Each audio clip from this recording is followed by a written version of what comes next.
안녕하세요. 문멘토의 부동산 라이브. 오늘은 8대 임금 예종에 대해서 얘기하도록 하겠습니다.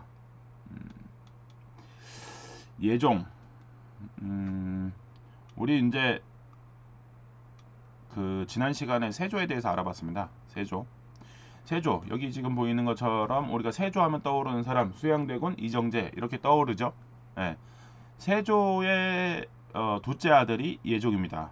근데 예종은 우리가 이제 역사 시간에도 그렇고 보통 이렇게 잘 알지 못하는 왕입니다. 그런 이유가 있습니다.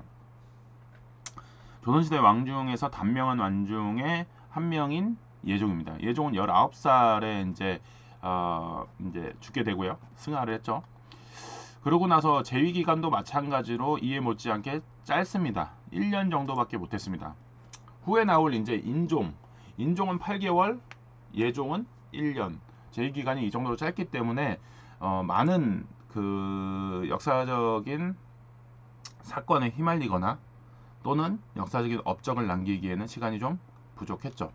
근데 또 하나 재밌는 특이한 이력이 있는데, 우리가 이제 이정재, 세조에 대해서 얘기를 하면서 무슨 얘기를 했냐면은 그 얘기를 했습니다. 한 명의 압구정에 대해서 얘기했는데 그 정도로 권력이 강한 사람이었죠. 그렇다 그러면 수양대군이 죽고 나서도 이 권력을 놓고 싶지 않았던 게 한 명입니다. 그러다 보니까 한 명의 딸 중에 한 명을 해양대군, 즉 예종의 왕비로 들어가게 됩니다.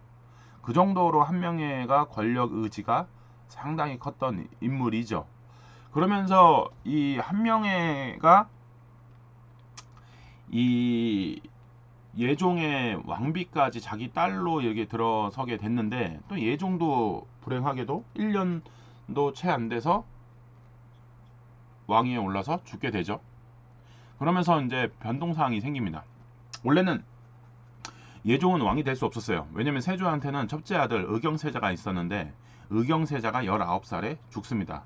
그러다 보니까는 해양대군이 예종이 될 수 있는 케이스가 됐었고, 근데 예종이 또 1년 만에 죽게 되는 또 변고가 생기는 거죠. 이런 상황이 되다 보니까 소용돌이가 이제 왕실에 이제 몰아치게 됩니다. 이러는 와중에 기사회상을 하죠. 의경세자의 둘째 아들 자을상군이 왕위를 이어받게 됩니다. 그거는 이제 추후에 기회 되면 이제 상세하게 한번 말씀을 드리고요.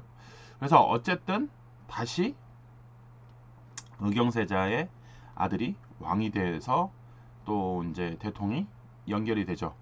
의경세자의 아들 자을상군은 누구냐? 조선시대 태평성대를 이룬 성종입니다. 그리고 조선 정기의 마지막 소용돌이를 일으키는 연산군의 아버지이기도 하죠.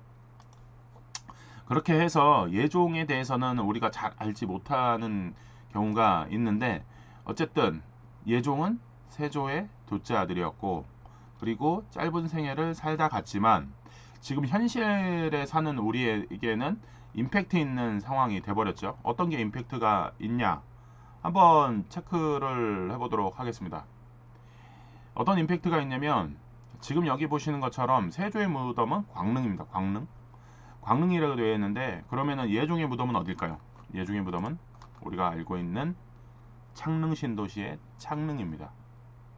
이렇게 아이러니하죠. 생애가 짧고 그리고 일찍 죽은 왕이어서 우리 기억 속에 없는데, 이 사람이 실존했을 때는 누군지 몰랐는데 이 사람의 이름을 딴 동네 창릉 신도시는 지금 부동산 때문에 핫플레이스가 되어버렸죠. 이 창릉시는 어떻게 되냐? 서울릉, 서쪽에 5개 릉에 있는 것 중에 하나입니다. 그래서 여기 보시면은 명릉, 익릉, 그 다음에 경릉, 홍릉, 창릉 이렇게 되어 있습니다. 이 중에 서운은 중에 하나가 창릉, 예종의 능입니다. 이 창릉 신도시는 서울하고 진짜 위치적으로 상당히 가까운 곳이죠. 예.